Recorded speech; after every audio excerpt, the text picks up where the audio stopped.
Welcome to the City Center Podcast. I'm Jerry Marcello. Every city has its secrets. West Palm Beach has lots of little-known facts and stories dating back to its establishment in 1894. Today, we'll talk to a local historian and writer about the West Palm Beach you never knew existed. That's next on the City Center Podcast from West Palm Beach.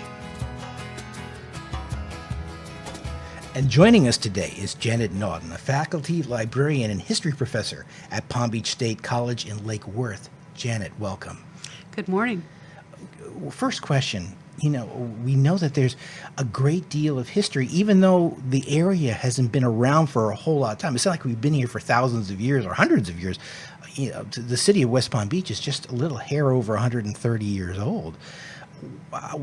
Is it natural or normal for a town like this to have so much history available?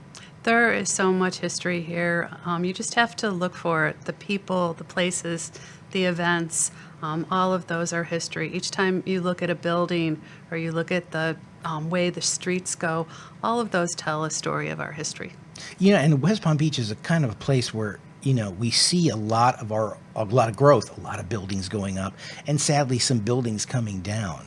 I guess part of what you do, and it's a great thing, is to preserve the history before it is lost to time and space.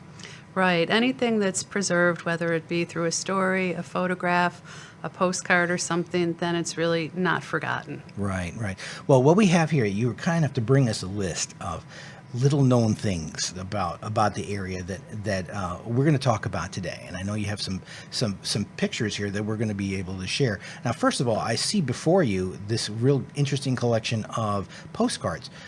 What kind of role does postcards play in capturing history?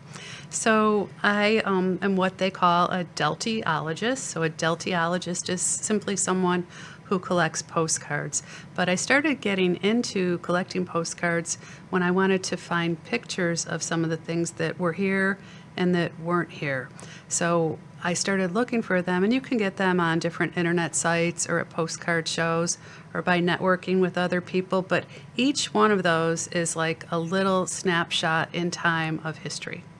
And so a deltiologist, did I say that correct? Yes. So say if I'm interested in finding images or parts of the history of, say, my community, I could go to various auction sites and collecting places and see if, look, there's a picture of the old drugstore that used to be there. And you can. You would be surprised at what you could find. And with this, I was able to see different things like Clematis Street and Flagler Drive, all through the ages, all the way back into the 1890s. That's really neat. And that's one of the things that I've already noticed doing a little bit of historical digging around. Clematis is a street. It's been shot through every decade, every moment of its existence. You can find pictures all the way back to the 1890s, I guess, and all the way forward. And you can really see how the streets changed over time. And how it hasn't. That's right. Sometimes you'll be surprised what's still there after a long time. But we're going to be talking about so many interesting things here. And you brought us a wonderful list. And some of these things, honestly, I've never heard about. I'm really interested in finding out about it. We're going to jump right in here. First of all, let's talk a little bit about the Seminole Sundance Festival. What was that? Okay, so the Seminole Sundance Festival, it was thought of by the different merchants here in West Palm Beach. The idea was that after many of the tourists left for the tourist season at the end of February, they wanted to have another festival. So it was a 3-day festival, and it occurred from about 1916 to the mid-20s, but it was a little bit like Mardi Gras. Oh. So they would have parades, they would have dress-up contests, they would have the prettiest baby contest. It would be decorated all up and down Clematis Street, and it was just made for a great time. And of course, it brought a lot of business to the city of West Palm Beach.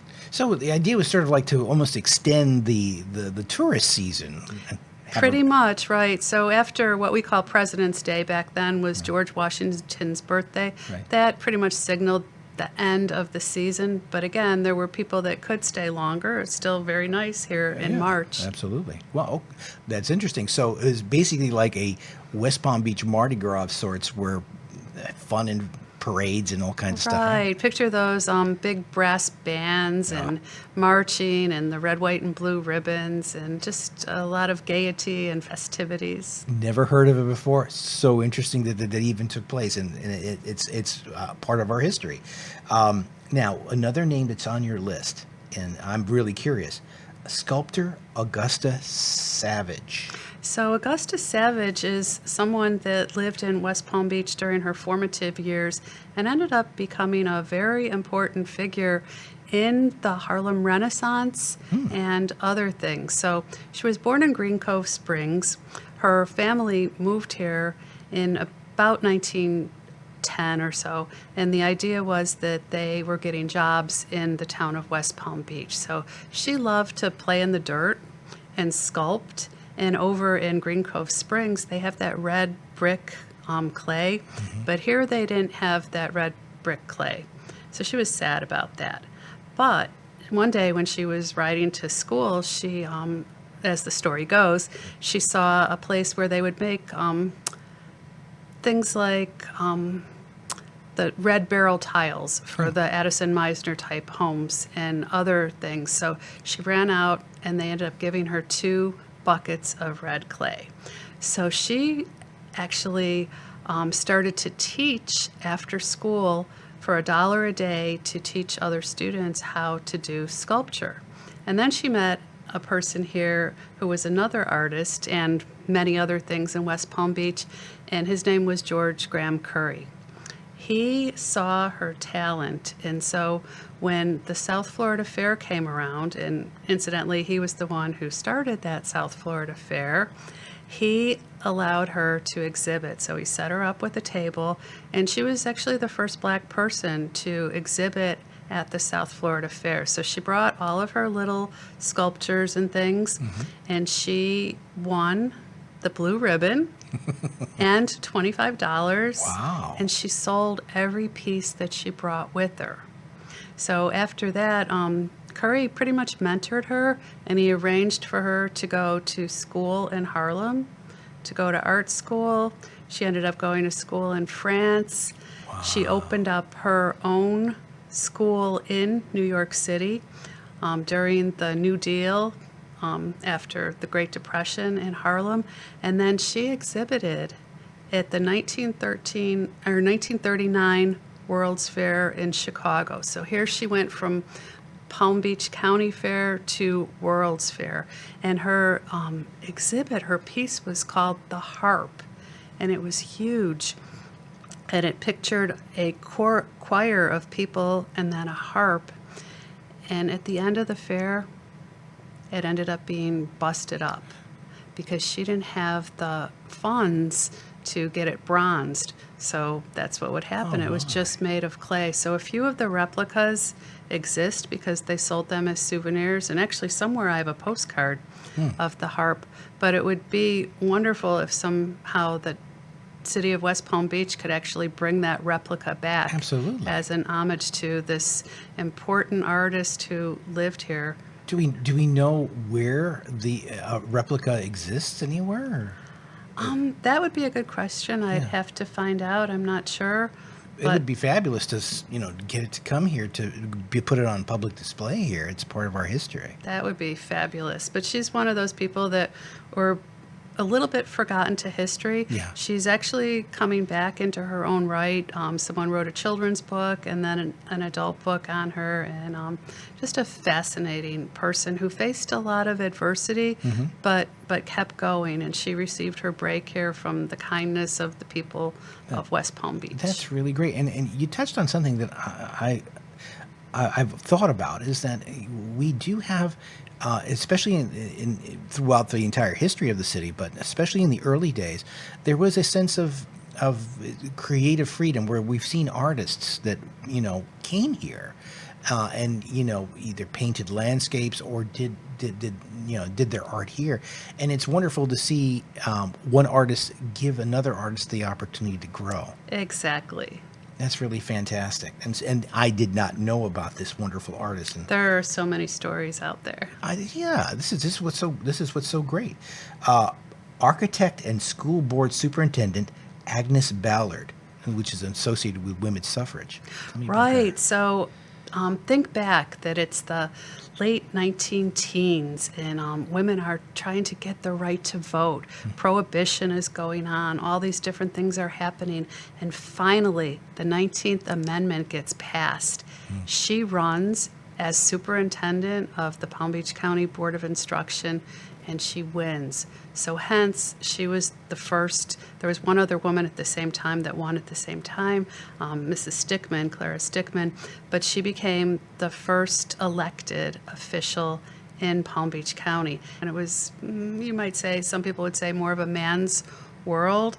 And she went to architect school in Wisconsin, and then she's down here and she's designing houses. She was associated with Addison Meisner. Oh, and for the folks who are listening and who don't know about Addison Meisner, give a thumbnail. Now So Addison Meisner was one of the architects that were here in the boom time of Florida. So this is during the 1920s when they're starting to design houses that are not the simple cottage frame vernacular style houses. So he brings with this European influence. He had been from California, but he would build the larger houses, and they would have Mediterranean revival elements. And those are the houses that you still see in many of our historic neighborhoods, those stately two-story homes. I suppose you'd be seeing those down like in El Cid. And those Right. neighborhoods. The boomtime neighborhoods that Yeah. still exist around here. You have Northwood, Flamingo Park, you have Grandview Heights, El Cid.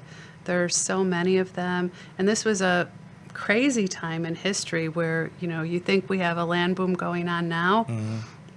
This was another one of those that was unprecedented. People were buying the land up. You had land speculators. You had dealers that were trying to promise you the moon sight unseen. But they were also selling houses and building houses that were much larger and more extravagant than the other ones. So we have some unique neighborhoods here in West Palm Beach. And those boom times, I would assume those you're talking about like the early 1920s. Yes. And what brought the boom to an end? So the boom came to an end because of several different things. Obviously, what goes up must come down. eventually go down. Right. But there was an embargo on transportation, and there was 2 hurricanes that came. They weren't able to get the materials in. So not only to not be able to repair the homes that were damaged from the 1928 hurricane, but then also to, why bring in to build new ones. But then you also had the stock market crash of 1929, Right. and after that, the Depression. So while houses were being built, there were a lot of them that were actually sold for back taxes on the courthouse steps. Now, some people will say that the destinations like West Palm Beach, which are more of a tourist and resort kind of community, we're a little bit depression-proof or recession-proof. Was that the case in 1929, or did this area really suffer during that period of time? So it did suffer. I've interviewed and talked to quite a few people, and some people said, well, we were poor and we really didn't know anything different. Of course, in Palm Beach, people still came down for the season, and then you also needed the people to work at the hotels Right. and the restaurants and other things. But building did slow down for quite a bit of time, and there were programs that were implemented through FDR's New Deal, and and then it didn't really recover until World War II. And there's a whole another story about the prosperity stemming from World War II. But before we do that, a name that's standing out on your list that really captures my curiosity, Nurse Rosa Brown. So Nurse Rosa Brown is someone that most people here would have never heard of. This actually goes along with that, the 1928 hurricane story and the New Deal. So she came here from Jacksonville as like a silver lining in that cloud of the hurricane because she was a Red Cross nurse. So they had what they called traveling nurses, and she came and they opened up these big tent cities, and she was in charge of the tent city for segregated people, so for the black residents. And she did such a good job commanding the troops and recognizing different things like disease, sanitation, that they kept her on. So she ended up working for the Red Cross and the school board, and she stayed here and she taught home health, hygiene. She worked for the industrial high school, and she was just an amazing person. And both she and Agnes Ballard, there was suggestions to name county schools after her. And that never came to fruition, but I haven't given up. I think that they both deserve a school named after them. It's a little bit off topic here, but you talked about schools. I mean, what was the situation, especially early on? When did West Palm Beach get its first public school, first, I guess, a high school? When did that take place? Right. So the first, what I would call like the permanent, that wasn't just like a little schoolhouse, was in 1908. So they built what became Central School and the Central School Complex, and not very far from here, but at the time, it was considered west of town. So that's where the Dreyfus School of the Arts is today. Right. So the first school, built in 1908, it was built by William Laughlin, again, in that Mediterranean revival kind of style that was so popular, expensive. But the parents, they were like, oh no, you can't send our children all the way out there. So for one thing, they had to cross the railroad tracks, and they didn't have the warning systems that they have. It was pretty swampy land out there. And then there were animals. So you would have the panthers, the bobcats, the alligators. So again, at first it was like considered way out there in the boonies. That is a different West Palm Beach than what we know today. Definitely. The idea that something that to us is so centrally located, like the Dreyfus School, would have been considered to be way out west. Oh yeah, where the Kravis Center is. That's insane. That's something. All right, so we'll move on, and your list is just so fascinating. George Curry, and of course Curry Park, Pleasant City, and South Florida Fair. How do those all come together? Okay, well, if you think about when people come to West Palm Beach, they come for so many different reasons, whether for recreation, for investment, for vacation. But George Curry was what you might call a wanderlust kind of person that liked to travel. He ended up here by mistake. But he was creative, and he ended up becoming one of our earliest mayors. He helped build the town. He was in real estate, business, and so many other things. But one of the things that he did was he started what today we call the South Florida Fair, the same one that I had mentioned before. And he lived over, actually across from Woodlawn towards Flagler Drive, and on a street named after himself, Curry Crescent. And he developed several different neighborhoods around here. So George Curry was also a poet. He was very creative and artistic, and he came up with a saying for West Palm Beach. So you know how we do the initials and the acronym, and we just say WPB? His acronym was Where Prosperity Beckons, which I have was never heard that before. That is fascinating. a great Chamber of Commerce moment. So telephones were first put through here, and when they came through, it ended up being later sold to Bell South, but they had the wires through the trees. Really? And George Curry had the first phone, and his phone number, can you guess what that was? 001? It was 1. He had the first phone. That's funny. Wait a minute. So you're saying that the actual telephone wires were strung through the physical trees, not a telephone pole? Right, through the trees, through the woods, right. How many, do you have any idea how many phones there were when the system was first launched? Probably like 2? There was more than that, Okay. but I'm not sure. Wow, that is something. And again, just to touch on it, he was one of the folks who established the South Florida Fair. Yes, he did, and you can see how that's really grown over the years. Obviously, at the beginning, it was a place for people to show off their produce, how big their cabbages were, and for children to show their ponies, people to show different things they grew, what the quilts that people would. So they didn't have all the rides No. and the bells and whistles that they have today. And now I would assume that the original fair wasn't at the South Florida Fairgrounds that we know today. It was someplace else. No, it was here in town, in town. and it's moved a couple of times since then. Wow. Again, fascinating history. Now, just touching on something else, since we're talking about the fair, Yesteryear Village is out at the South Florida Fair. Can you talk to us, describe what that is for our audience? Yeah, so Yesteryear Village is actually a unique, what you would call like a living history complex.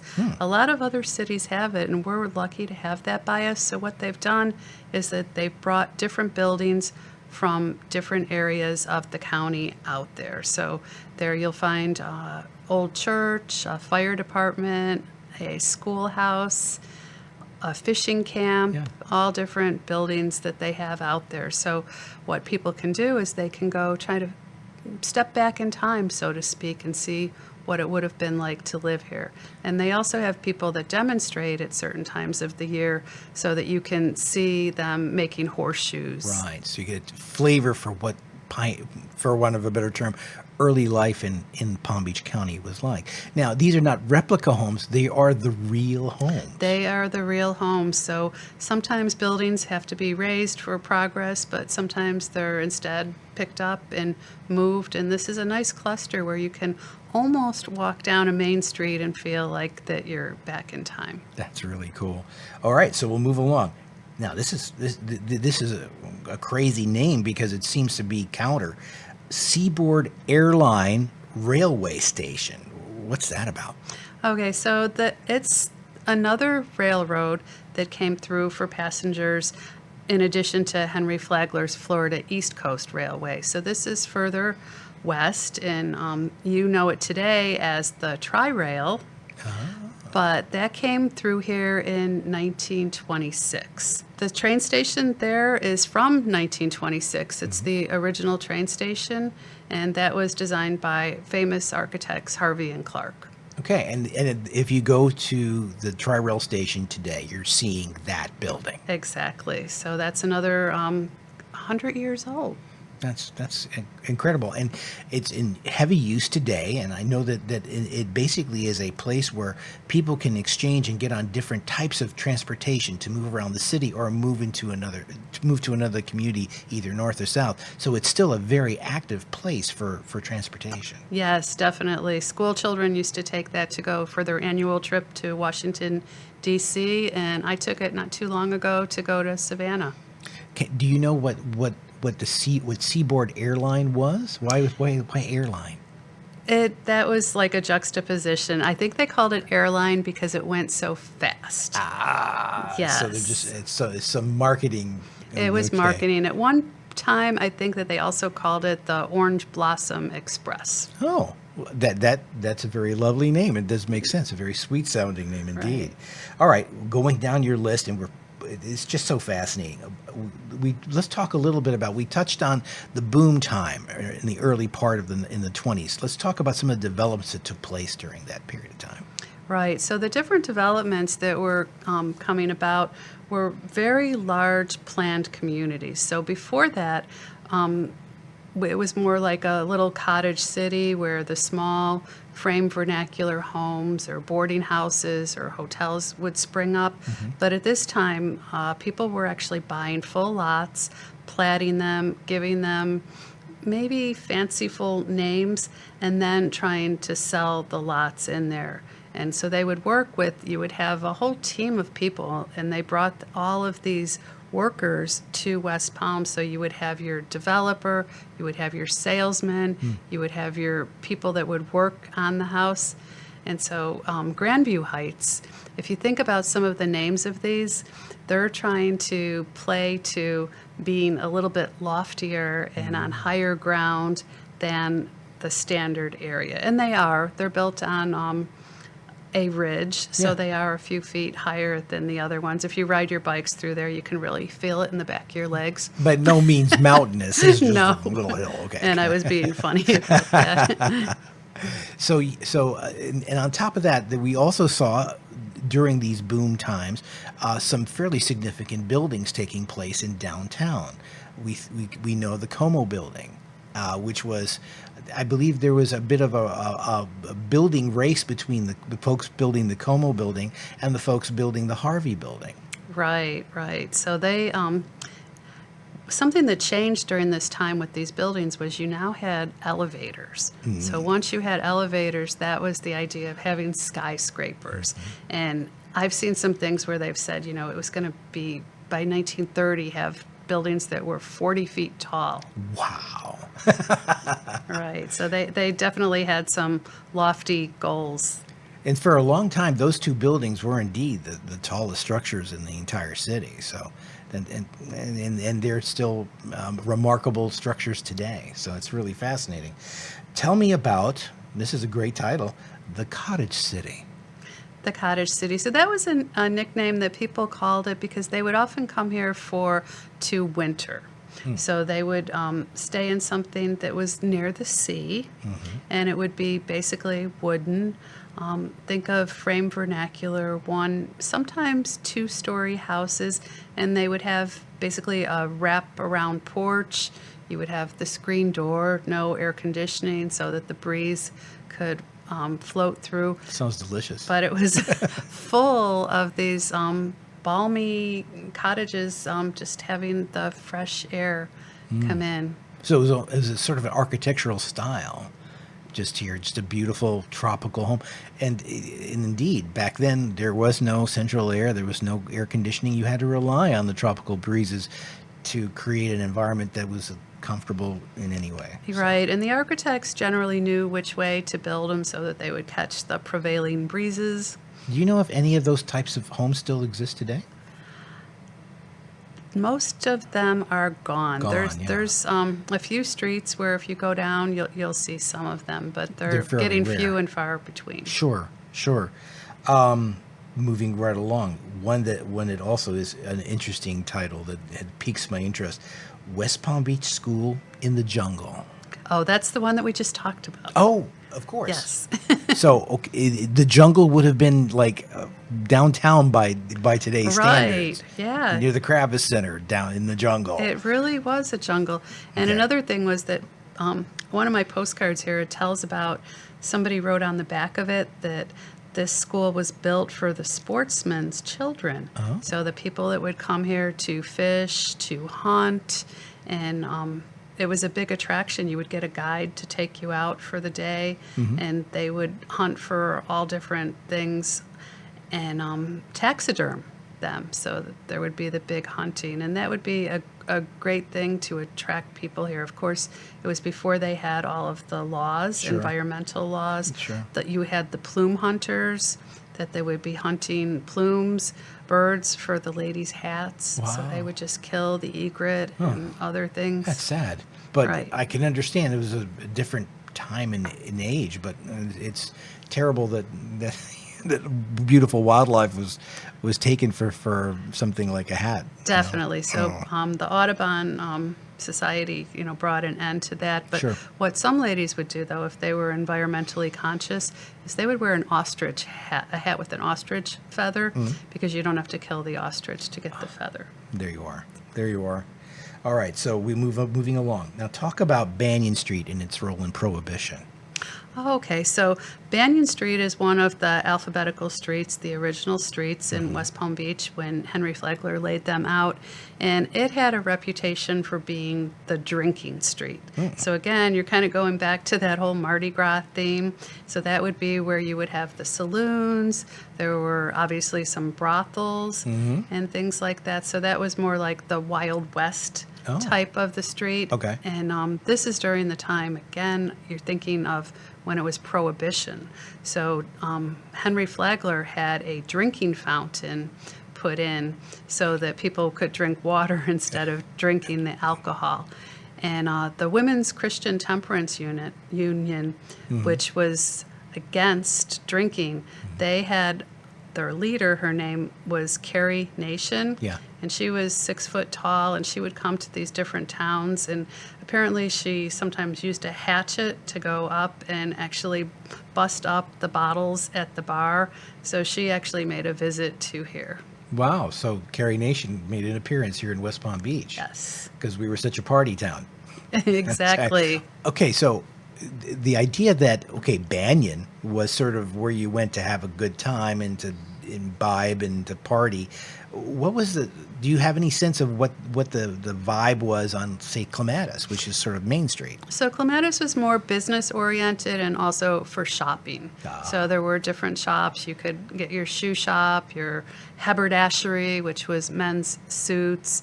You could go to some little luncheonettes and Sure. places to eat. So it's pretty much a little bit like how it is now. Sure. So you could take the family to Clematis. You could go ahead and shop in Clematis, but then when it's time to party, you headed on over to Banyan. Exactly. And people would come here from different places, from Boynton Beach, Yeah. from Lantana, from other places. And you could drive after 1914 and take the Dixie Highway, which was now open, or you could actually come by boat.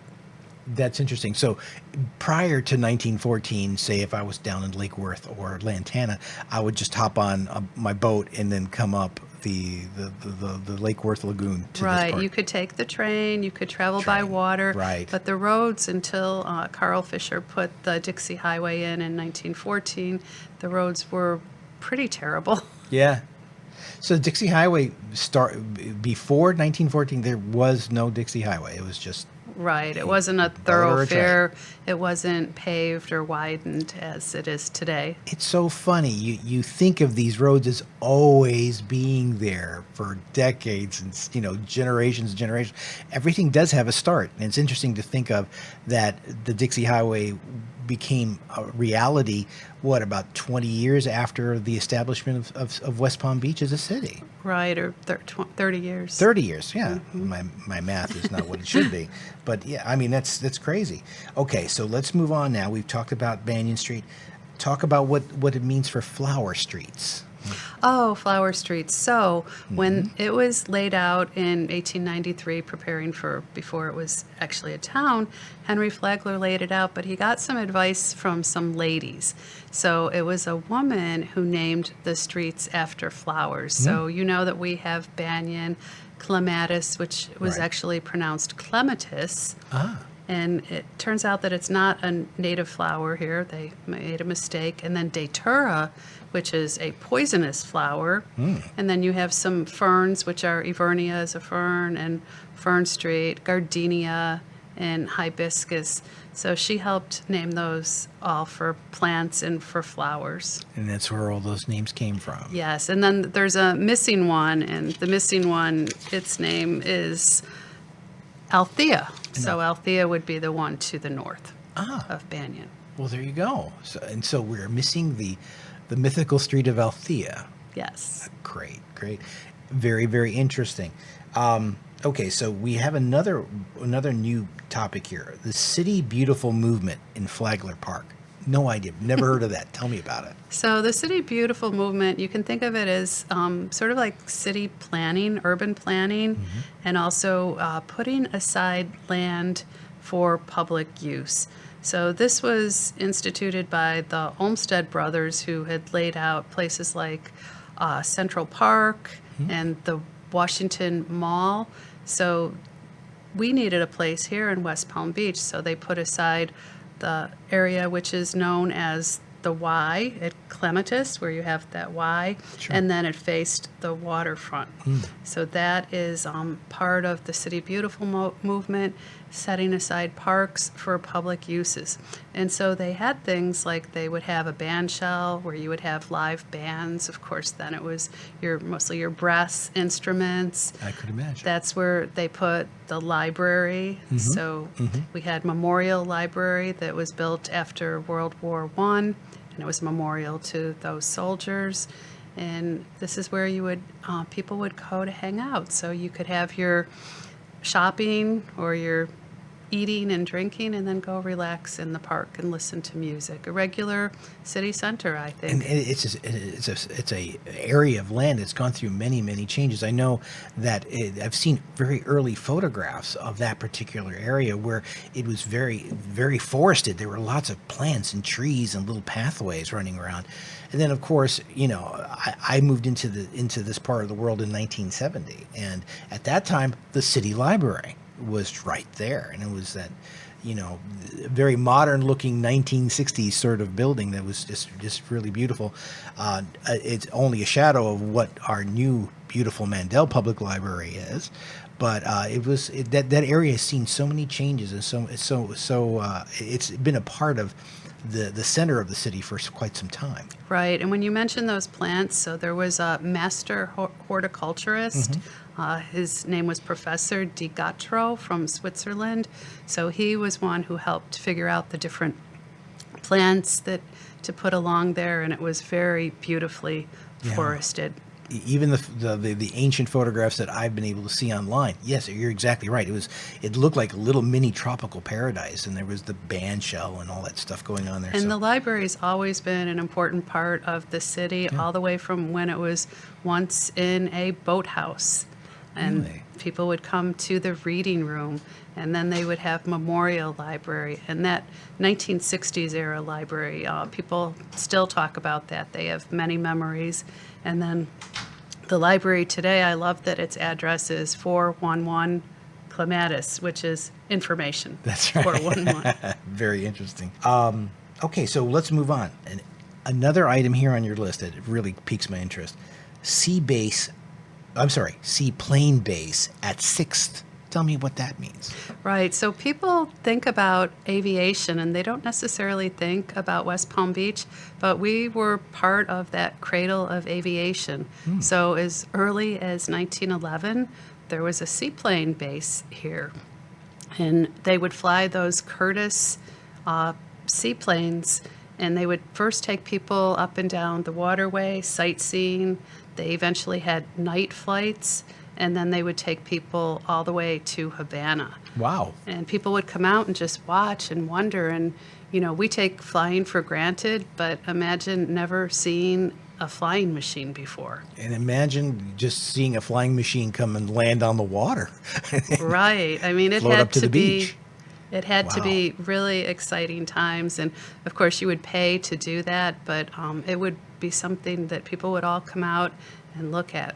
So, when did the city start developing what we would consider to be more of a regular type of airport? How did that come about? Right. So we have our Palm Beach International Airport off of Belvedere Road. So it started as a flying field that was Mr. Belvedere's, and then it ended up becoming a dedicated flying field in the 1930s, and it was called Morrison Field, and it was named after a female aviator.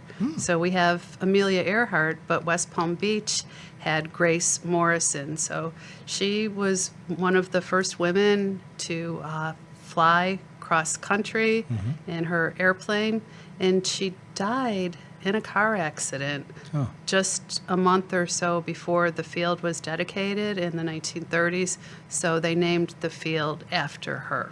Oh, very So interesting. this field ended up in World War II. It was a designated spot for our Army Air Force. They would fly in and out. They had barracks. And later on, when it was discontinued, it was the home of Palm Beach Junior College for a few years.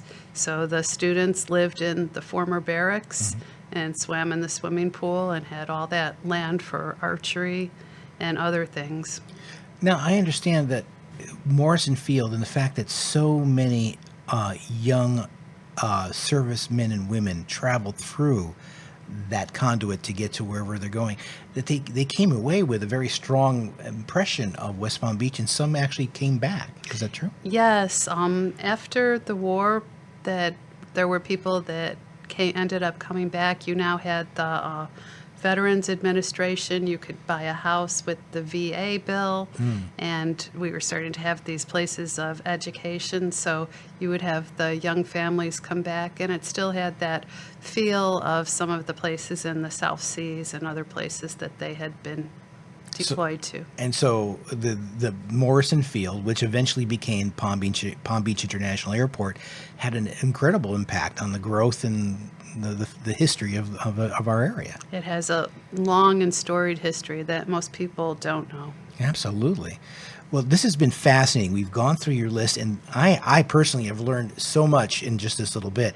Now, you're also an author, and you have a book. Can you tell us a little bit about it? One of the books that I brought with me today, I wanted to say that it was pretty much born here in our West Palm Beach Mandel Library. So the book is called Overdue in Paradise, the Palm Beach County Library History. So this is a compilation of essays that people have submitted on their different libraries. So the employees at the Mandel Library wrote their history, and we have the Good Samaritan Hospital, their history, and other wonderful. places. And it won an award. So it's very nice. a Florida Authors and Publishers Association award-winning book. But I like to say, again, that's a community book. It's I had the idea, and I was one of the editors, but it was our community and tells those stories. There's history in everything.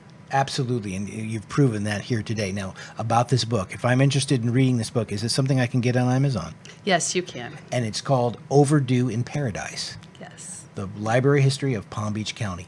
Fascinating book. I look forward to reading that. What you've done here is you've given us an opportunity to see some just small little fragments of the history of what is West Palm Beach and then Palm Beach County. Hopefully this is going to spark some interest in some of the people listening. If folks want to learn more, is there a place people can go to really sort of dive into the history of the area? Well, I would say that the number one place is the Historical Society of Palm Beach County, the Richard and Pat Johnson Museum, but our library, the Mandel Library, has a Florida room that has amazing collections of books and artifacts and maps that really tell the story of West Palm Beach. Fantastic. I want to thank you for your time. What you do here to preserve the history as this area develops is so important. It's so important to keep our grasp on the past as we move into the future, and you're doing a great deal for that. So thank you. Thank you. And thank you for joining us. The City Center Podcast is a production of the City of West Palm Beach Communications Department. I'm Jerry Marcello. We'll see you next time.